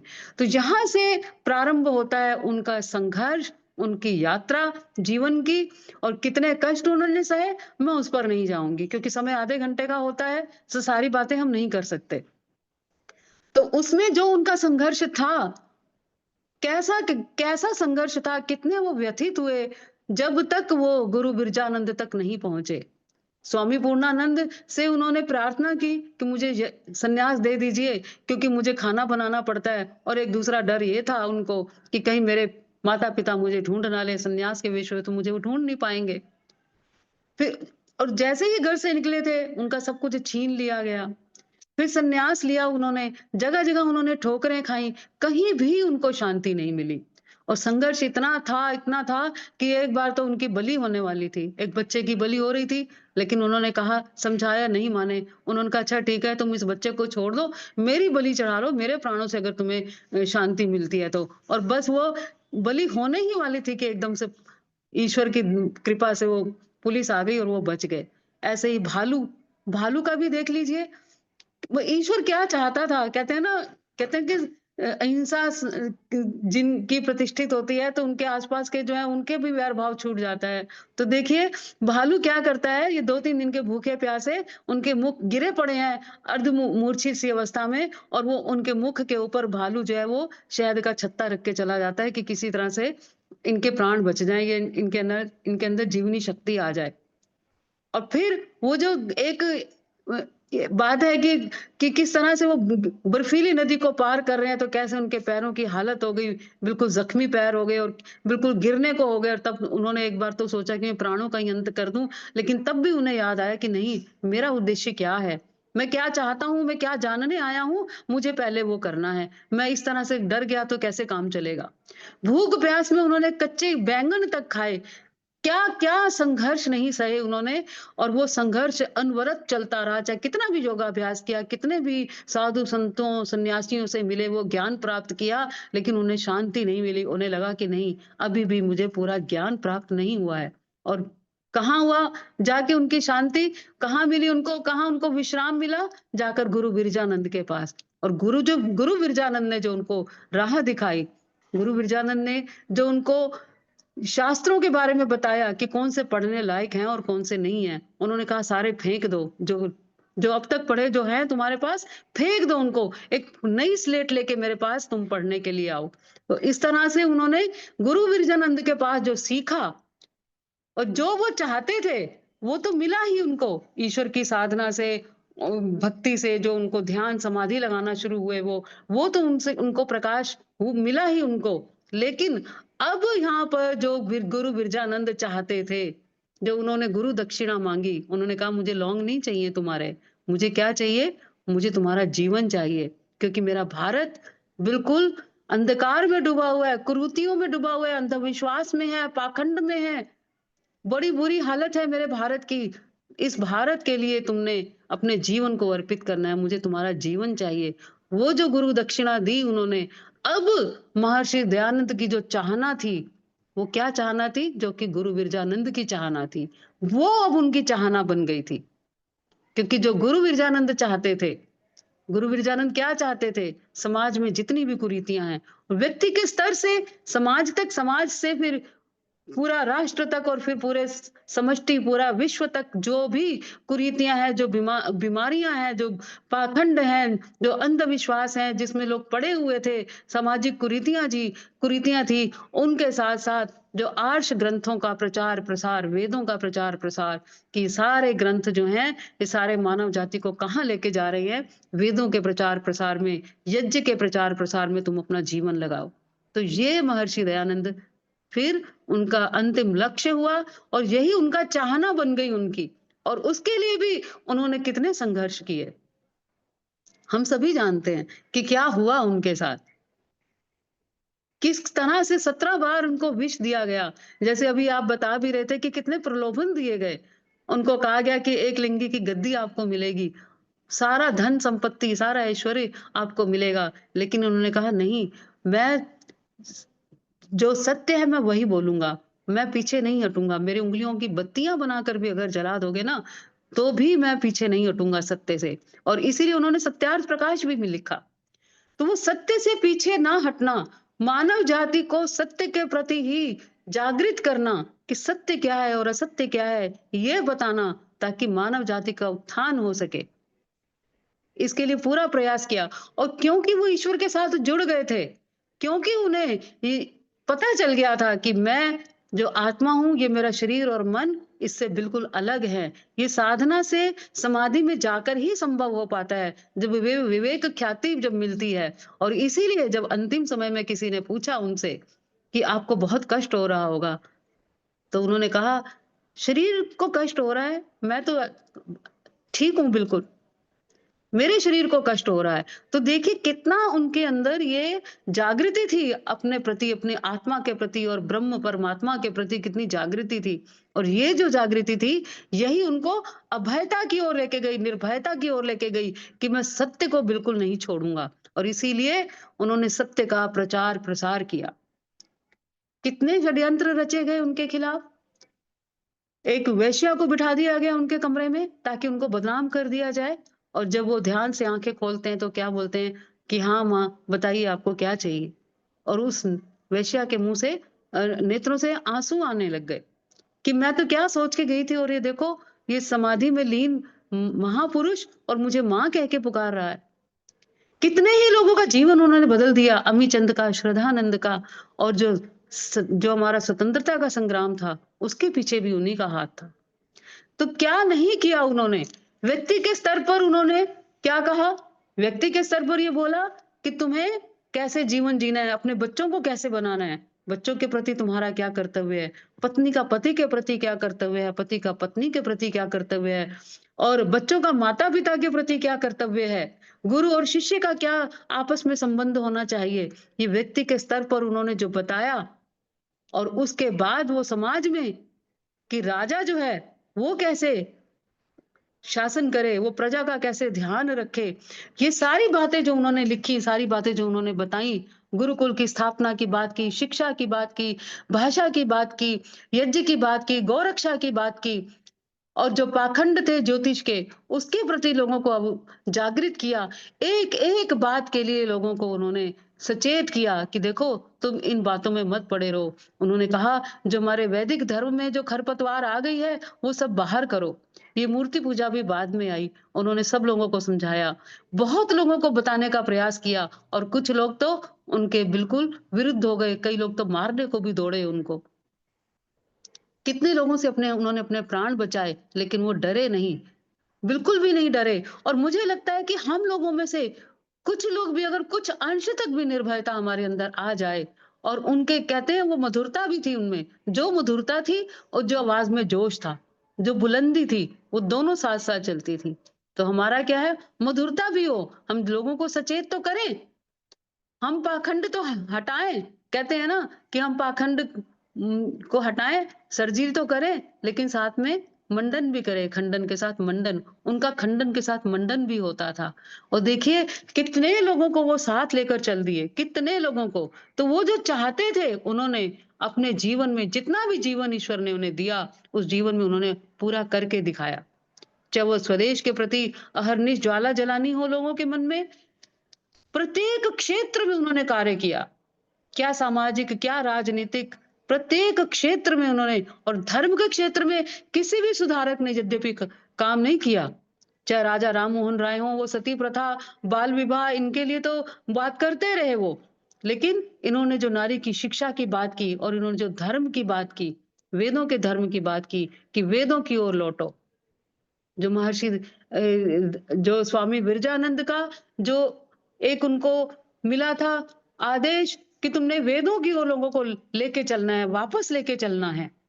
क्योंकि वेद जो है, कहते हैं ना कि सारी नदियां बहती हुई जैसे सारे समुद्र में चली जाती हैं। अलग अलग संप्रदाय के, अलग लोग, मत के लोग भी अगर एक वेद को मुख्य मानकर चलें और वेद की छत के नीचे आ जाएं। एक वेद की छत के नीचे वो चाहते थे सब आ जाएं। तो एक कॉमन जो चीज है सबके अंदर हो जाए, तो लोगों के अंदर जो झगड़ा है धर्म का, वो देख रहे थे, मुझे लगता है शायद उन्हें दिख रहा था कि जो 1947 में हुआ हमारे साथ और जो पहले भी हुआ, कि धर्म के कारण जो कुछ भी हुआ, चाहे मुगलों ने भी किया धर्म के कारण, वो चाहते थे कि धर्म के कारण लोगों में हिंसा ना हो, धर्म के कारण लोगों में मार काट ना हो, धर्म के कारण लोगों में विद्वेष ना हो, मतभेद ना हो। और इसीलिए वो बार बार कहते थे कि वेदों की ओर बढ़ चलो, अपने मूल जो वृक्ष की जड़ है उस पर लौट चलो, पत्तियों की बात मत करो, जड़ में जाओ। जड़ जो है वो वेद हैं। हमारा जो मूल धर्म है वो वेद है, और वेद की ओर जाने के लिए उन्होंने लोगों को प्रोत्साहित किया। और वेद के साथ साथ उन्होंने यज्ञ और योग को जोड़ा, इन तीनों को साथ लेके, ताकि योग से शरीर को बलिष्ठ बनाओ और तभी हम अपने जीवन के लक्ष्य को प्राप्त कर सकते हैं। और ये जो जितनी भी कठिनाइयां उन्होंने सही, गुरु विरजानंद के आदेश के बाद जितने भी उन्होंने कष्ट सहे, वो कोई भी व्यक्ति जो है आसानी से इन कष्टों को सहन नहीं कर सकता। और इन सब बातों के साथ साथ हम सभी जानते हैं इन बातों में कोई नयापन नहीं है, लेकिन कि वेदों के लिए लौटने के लिए कहा उन्होंने, जो बाकी चीजों में, धर्मों में, जो संप्रदायों में जो कमियां थी उसके बारे में बताया, ताकि लोगों को ये ना लगे कि सब जब ठीक है तो हम सिर्फ वेदों की ओर क्यों जाएं। उन्होंने बताया कि वेद ही का धर्म ही सर्वश्रेष्ठ है और वो ईश्वरीय ज्ञान है। वो सब तो हम जानते हैं सब पहले से ही, और उसके बारे में बात मैं नहीं करूंगी, लेकिन जो एक विशेष बात उन्होंने कही थी और उसके कारण आज मुझे लगता है हम बच पाए सबके सब। जो एक बात की थी उन्होंने कि जितने भी दूसरे धर्म में जा चुके हैं उनको वापस ले आए। मैं आपको एक बात बताऊं, महर्षि दयानंद से पहले ये संभव नहीं था। केरल में भी एक ऐसा इंसिडेंट हुआ था जिसमें एक वो राजकुमारी जो थी मुस्लिम थी, उससे वो प्यार करता था। मुझे पूरा ना तो राजा का याद है, शायद आपको याद होगा सरल जी, कि वो कैसे वो प्यार करने लगा उससे, और वो चाहता था उससे शादी करना और किसी ने साथ नहीं दिया। उसने शादी की और वो चाहता था कि फिर कि वो लड़की को मैं हिंदू बना देता हूँ, कि ये मुस्लिम है मैं हिंदू बना देता हूँ। और कोई भी धर्म के जो पंडित हैं वो धर्म उसको वापस हिंदू धर्म में लाने को तैयार नहीं हुए, कि ये तो मलेच्छ हैं जी, ये तो विधर्मी हैं जी, एक बार जो चले गए तो वो हिंदू धर्म में नहीं आ सकते। ये हमारी स्थिति थी। और वो इतना गुस्से में आया, वो खुद भी फिर मुसलमान बन गया और उसने कितना ही मारकाट मचा दी। तो इस तरह से भी हमारे धर्म की, हमारी मनुष्य जाति की बहुत हानि हुई है। कोई भी तैयार नहीं होता था कि उनको हम वापस ले लें हिंदू धर्म में जो एक बार चला गया। महर्षि दयानंद के कारण ही ये संभव हो पाया। महर्षि दयानंद ने कहा बैक टू वेदास। उन्होंने, सबसे बड़ी बात है कि उन्होंने भेदभाव नहीं किया, उन्होंने द्वेष की भावना नहीं रखी, उन्होंने ये नहीं कहा कि ये मुस्लिम है। ये बात ठीक है कि उन्होंने बेहतर माना ये हमारे वैदिक संस्कृति को, लेकिन उनके मन में द्वेष की भावना नहीं थी। वो ये नहीं कहते थे कि ये बुरे हैं, वो ये कहते थे क्योंकि इनकी धार्मिक पुस्तकों में गलत लिखा है, इसी कारण से ये ऐसे व्यवहार करते हैं। ये अगर इनकी धर्म की पुस्तक ठीक हो जाए, अगर ये वेदों की ओर लौट जाएं, तो इनका व्यक्तिगत जीवन भी सुधर जाएगा, इनका सामाजिक जीवन भी सुधर जाएगा, ये अहिंसात्मक हो जाएंगे, ये मानव कल्याण के लिए काम करेंगे। तो द्वेष का नहीं था उनके मन में भाव। वो जैसे मंदिर में बोलते थे वैसे ही मस्जिद में भी जाके बोलते थे। तो ये जो भावना थी कि प्यार से वो कहते थे कि देखो सब वापस हिंदू धर्म में आ जाओ तो सबका ही कल्याण होगा। जो परावर्तन की बात उन्होंने, जो बैक टू वेदास सबके लिए कही उन्होंने, ये नहीं कि सिर्फ पौराणिकों के लिए कही, उन्होंने सबके लिए कही। ये जो सबसे बड़ा एक गेम चेंजर, अब मैं इसको कहूंगी कि सबसे बड़ी ये बात कि कोई भी किसी भी धर्म में है वो वापस अगर आ जाए हमारे वैदिक धर्म में है, ये जो सबसे बड़ी बात महर्षि दयानंद के कारण हुई। और उसी बात को स्वामी श्रद्धानंद ने आगे चलाया, जो उन्होंने शुद्धि आंदोलन किया। यद्यपि मैं थोड़ा सा एक समय में मेरे मन में ये बात आई थी कि ये शुद्धि आंदोलन क्यों भाई, इसका मतलब क्या हम उनको गलत मानते हैं कि जो हम शुद्धि की बात कर रहे हैं क्या वो अशुद्ध हैं। लेकिन क्योंकि अब मुझे बाद में जो पूरा इतिहास भी पता लगा कि परिस्थितियां ऐसी थी कि कोई भी उनको लेने को ही तैयार नहीं था हमारे वैदिक धर्म में। तो इसलिए कि लोगों को ये थोड़ा साइकोलॉजिकल ये हो जाए कि हमने मंत्र भी पढ़े हैं और ये सब हुआ है, तो चलो भी अब इनकी शुद्धि हो गई है। जल से छिड़काव करके और हवन करके इनकी शुद्धि हो गई है, ताकि हम इनको वापस ले सकें, जो हमारे समाज के व्यक्ति थे वो इनको स्वीकार कर सकें। तो ये जो शुद्धि आंदोलन चलाया, अब राम प्रसाद बिस्मिल को भी देख लीजिए, पंडित लेखराम को देख लीजिए, कितना इन लोगों ने काम किया कि लोगों को वापस लेके आए, और आज भी ये काम चल रहा है। आज भी वापस लाने का काम चल रहा है। और मैं ये सोच रही हूँ कि आर्य समाज की बहुत बड़ी देन है, सबसे बड़ी देन है कि वैदिक धर्म की स्थापना, वेदों की स्थापना, वेदों का सही स्वरूप, जो महर्षि ने वेदों का भाष्य किया, और ये इसके माध्यम से महर्षि क्या चाहते थे, वो एक ही बात चाहते थे, अपने गुरु बिरजानंद की आज्ञा का पालन करते हुए, कि जो हमारा विश्व है वो मनुर्भव आर्य बन सके, मनुष्य बन सके, श्रेष्ठ मनुष्य बन सके, आर्य बन सके, अनारत्व जो है वो जा सके। जो महाभारत के कारण विनाश हो गया था, वो जो है वापस हम उस गौरव को प्राप्त कर सकें, अपने भारत के गौरव को प्राप्त कर सकें, ताकि हम वापस जाकर उस संस्कृति को। और एक बात बताऊं, आज हमारे योगी जी भी जो बात करते हैं कि हमारा गौरवपूर्ण इतिहास रहा है, वो भी कहते हैं कि मैंने सत्यार्थ प्रकाश पढ़ा था। तो जिन्होंने अभी सत्यार्थ प्रकाश को पढ़ा है, वो भारत के गौरव की बात करते हैं। तो मैं ये कहती हूँ कि उनके जो कालजयी ग्रंथ थे, उन्होंने हमारे समाज में बहुत बड़ा परिवर्तन किया है। और मैं मानती हूँ कि रेखा गुप्ता जी ने आज एक जो सकारात्मक चित्र खींचा हरियाणवी भाषा में, बहुत ही सुंदर, कि भाई देखो ये हो गया, देखो आर्य समाज से ये हो गया, आर्य समाज से नारियां पढ़ने शुरू हो गई, आर्य समाज से सती प्रथा खत्म हो गई, आर्य समाज से बाल विवाह खत्म हो गया, आर्य समाज से ये सब हो गया, महर्षि दयानंद के कारण हो गया। तो ये जो सकारात्मक चित्र है, आज हम आदर्श समाज के जो हम एक चित्र खींच पा रहे हैं, वो इसी कारण से खींच पा रहे हैं, क्योंकि महर्षि दयानंद ने जो बलिदान दिया हमारे लिए, निर्वाण दिवस पर ही बलिदान दिया था। कोई बहुत बड़ी, कोई ऐसी वो बात नहीं थी, कोई छोटी बात नहीं थी कि जहर पीने के बाद जो पिसा हुआ शीशा मिल जाए किसी को, कि वो महीना तक भी वो जी सके। कहते हैं कि एक दिन के अंदर मृत्यु हो जाती है, लेकिन 1 महीना जिन्होंने निकाल दिया, सोचिए कितने ब्रह्मचारी थे वो। और उनके ब्रह्मचर्य की जो कहानियां हैं, वो भी हम सुनते हैं। क्या क्या क्या ऐसी कौन सी कहानी नहीं है उनके बारे में, ऐसी कौन सा कथानक नहीं है जो कि हमें प्रेरित करता है उनके जीवन के बारे में। फलों की टोकरी वाला देख लीजिए, कि कोई गाली दे रहा है सामने उनको, तो वो फलों की टोकरी भेज रहे हैं उनको। उनके मन में किसी के प्रति भी विद्वेष नहीं है। और तो और जो उनके प्राणों के हंता था, जो उनका बावर्ची, उसको भी भगा दिया कि ठीक है अब तुम जाओ, नहीं तो तुम्हारे प्राणों की खैर नहीं है। तो ऐसा व्यक्ति, ऐसा ब्रह्मचारी व्यक्ति, ऐसा दयालु व्यक्ति, इसीलिए नाम उनका दयानंद पड़ा। हम सभी जानते हैं गुरु विरजानंद के साथ जो घटना हुई थी, कि क्यों उनका नाम दयानंद पड़ा। तो ऐसा व्यक्तित्व जिसकी वाणी में ओज, जो लोगों को अपने साथ भीड़ लेके चल पड़े। वेद में कहावत है कि जो स्वयं वहते सो आरम करे, वो अकेले चले और उनके पीछे भीड़ चली। तो वो जो उन्होंने किया काम, हम आज भी उनको याद कर रहे हैं। तो क्या हम उनकी इस परंपरा को आगे ले जा पाएंगे? अभी भी बहुत काम हो रहा है, लेकिन हमें और काम करने की आवश्यकता है। और मुझे लगता है कि हम कर पाएंगे, क्योंकि जो सत्य का ज्ञान होता है ना, वो उसकी लौ कम हो सकती है, सत्य ज्ञान की लौ कभी भी बुझती नहीं है। एक दिन अवश्य आएगा कि सूर्य के प्रकाश जैसे चमकता है, ऐसे ही हमारा आर्य समाज जो है वो दैदीप्यमान होगा।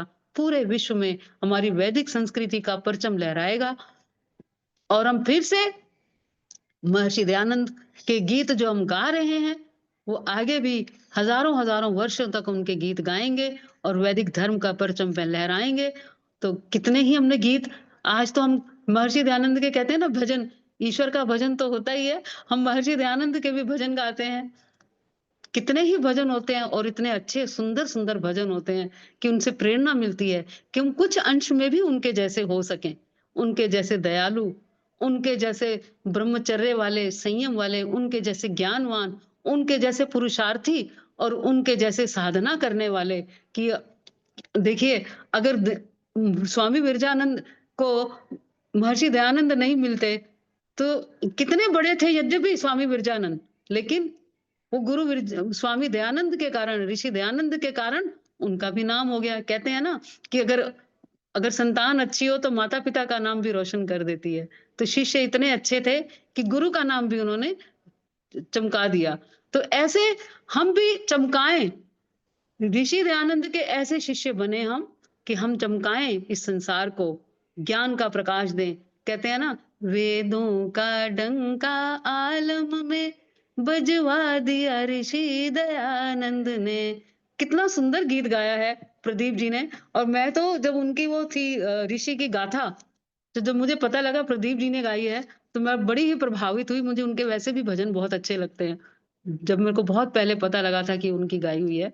तो कितना, मैं बॉलीवुड में भी देख लीजिए कि लोगों ने उनके गीत गाए हैं, उनके भजन गाए हैं और लोगों ने उनकी प्रशंसा की है। कितने महापुरुषों ने उनकी प्रशंसा की है।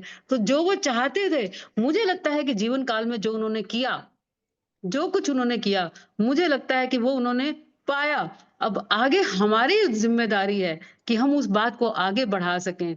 तो जो उनका एक मंतव्य था, जो उनका उद्देश्य था, जो वो चाहते थे, उसको क्या वो चाहते थे? वो ये चाहते थे कि आर्य समाज की स्थापना का जो उद्देश्य था उनका, वो क्या चाहते थे उससे? मैं कुछ लाइन पंक्तियों से मैं कह के अपनी बात को समाप्त करूंगी। इसकी स्थापना का उद्देश्य, आर्य समाज की स्थापना, इसकी स्थापना का उद्देश्य मानव का कल्याण था। इसकी स्थापना का उद्देश्य सबका ही कल्याण था। सारी मानव जाति को एक छत नीचे लाना था।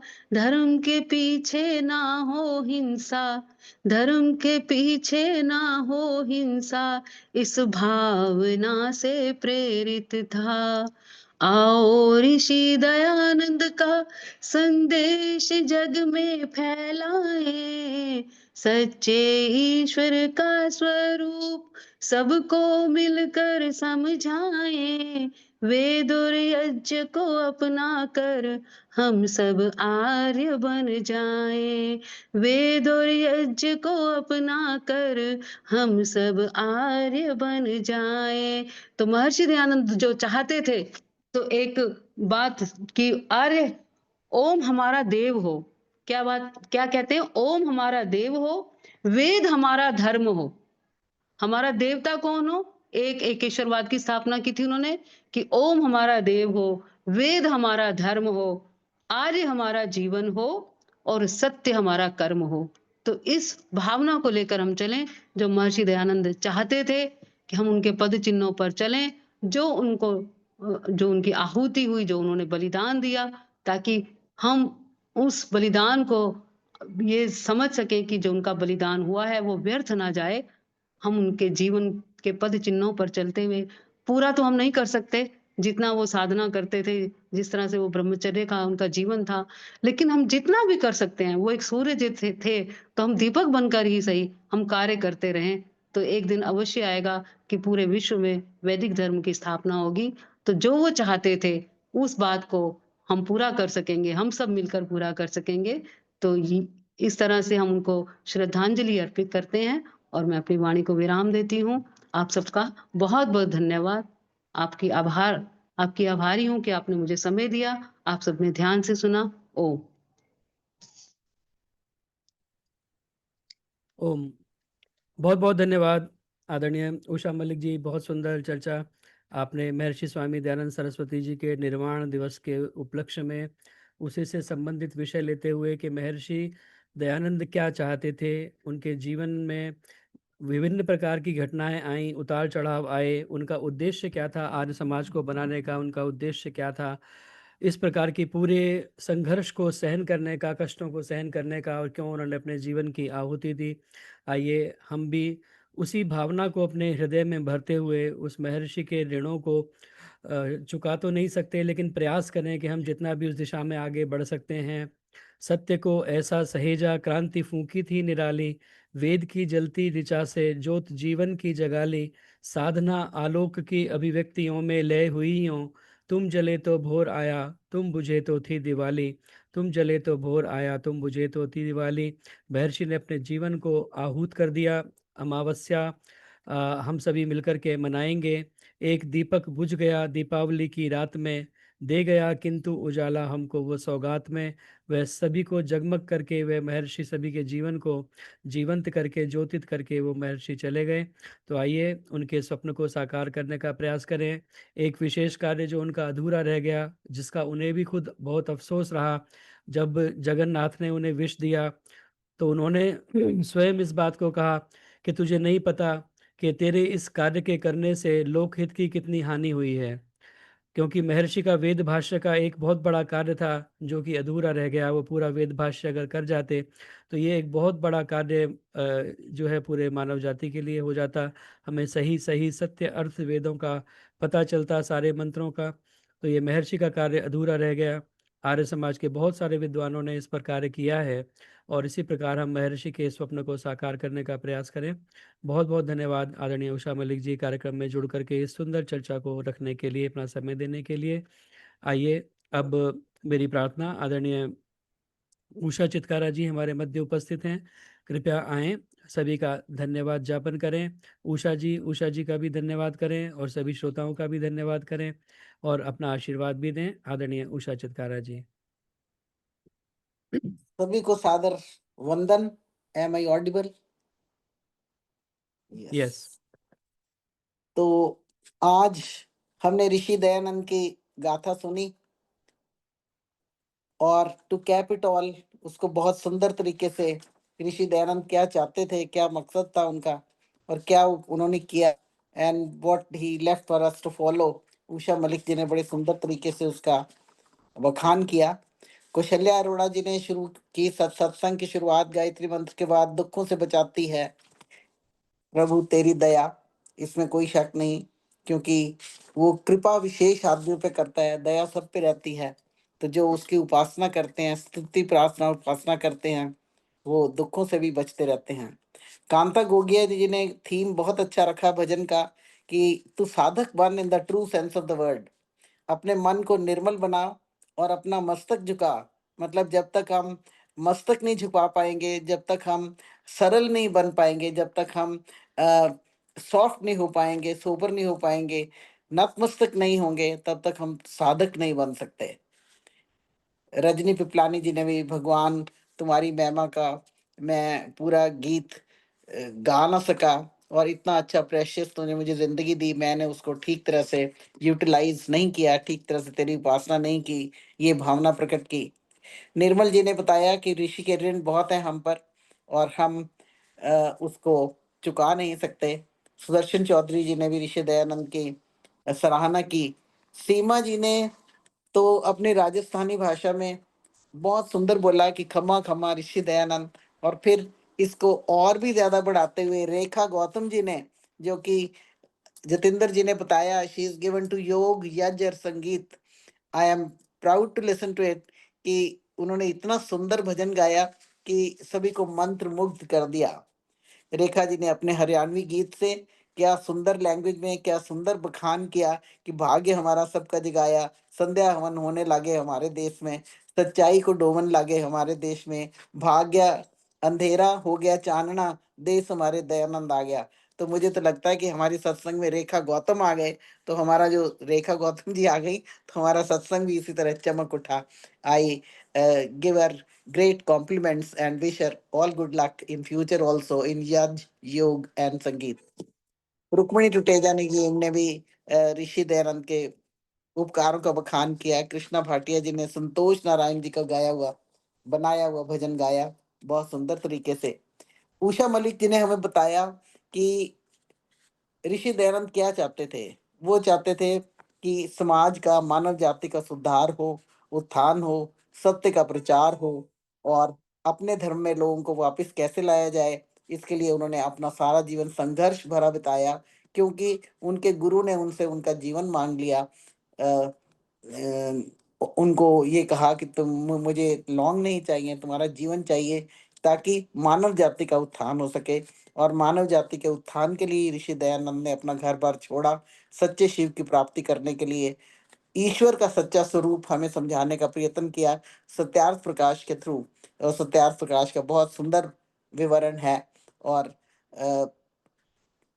पूरे विश्व को हम कैसे आर्य बना सकते हैं, मतलब बैक टू वेदास। और वो अपने धर्म में भी लोगों को वापस जब लेकर आए, तो इस बात को, इस थीम को, इस एम को स्वामी श्रद्धानंद जी ने आगे कैरी ऑन किया। हमें पता है उन्होंने बहुत सुंदर तरीके से लोगों की घर वापसी की, कितनी मुसीबतों का सामना किया और अपना सीना चौड़ा करके खड़े हो गए। He was a true disciple of Rishi Dayanand. Let's all be true disciples of Rishi Dayanand. हम भी सच्चे अर्थों में उनके अनुयायी बने और उनके बताए हुए समाज को उद्धार करने के, आर्य समाज के उन्होंने नियम बनाए, आर्य समाज की स्थापना की। आर्य समाज के नियम में यही बताया कि संसार का उपकार करना हमारा धर्म है। तो हमारा धर्म क्या है? हमारा धर्म हमारा कर्तव्य है, और वेद हमारा धर्म है, और आर्य हमारा कर्म है। और इस तरह से हम ओम हमारा देव है, ओम की पूजा करें। इस तरह से हम पूरे विश्व को फिर से हम भारत को, पूरे भारत को हम विश्व गुरु बना सकते हैं, आर्यव्रत बना सकते हैं। पहले भी इसकी सीमाएं कहीं से कहीं तक फैली हुई थी। सारी जो सभ्यता थी, वेदों की सभ्यता सारी भारत से ही शुरू होती है, भारत से ही आरंभ होती है। इसका वर्णन सत्यार्थ प्रकाश के 7वें अध्याय में बड़े खुले तरीके से वर्णन किया हुआ है।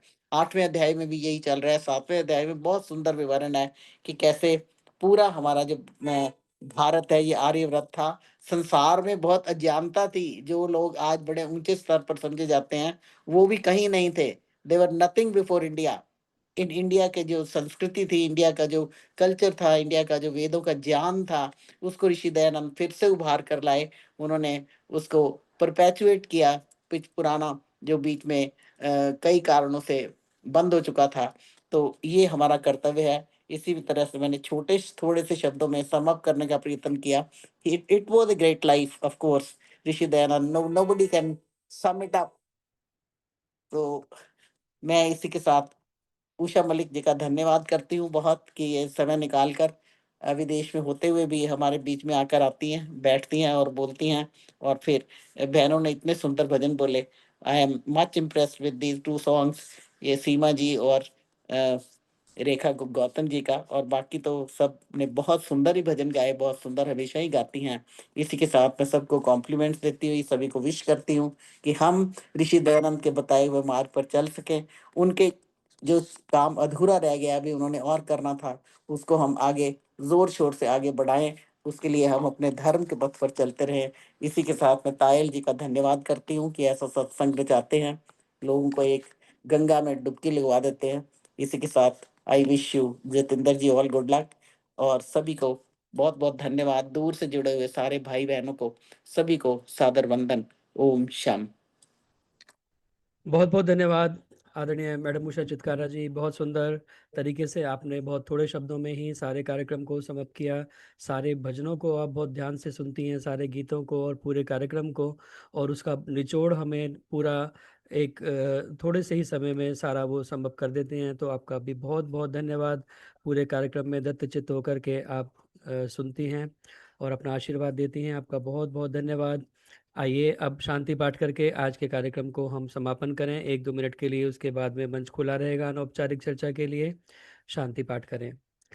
ओम द्यौः शान्तिरन्तरिक्षं शान्तिः पृथिवी शान्तिरापः शान्तिरोषधयः शान्तिः वनस्पतयः शान्तिर्विश्वे देवा शान्तिः ब्रह्म शान्तिः सर्वं शान्तिः शान्तिरेव शान्तिः सामा शान्तिरेधि। ओम शांति शांति शांति। जय घोष के लिए अपने माइक ऑन कर सकते हैं। जो बोले सो अभय, सत्य सनातन वैदिक धर्म की जय हो। मर्यादा पुरुषोत्तम भगवान श्री रामचंद्र की, जय योगेश्वर भगवान श्री कृष्णचंद्र की, जय गुरुवर विरजानंद की, जय सुप्रवर्तक महर्षि प्रवर देव दयानंद की, जय भारत माता की, जय गौ माता का पालन आर्य समाज बढ़ता वेद की ज्योति जलती रहे ओम का झंडा ऊंचा प्रणव ध्वनि ओम।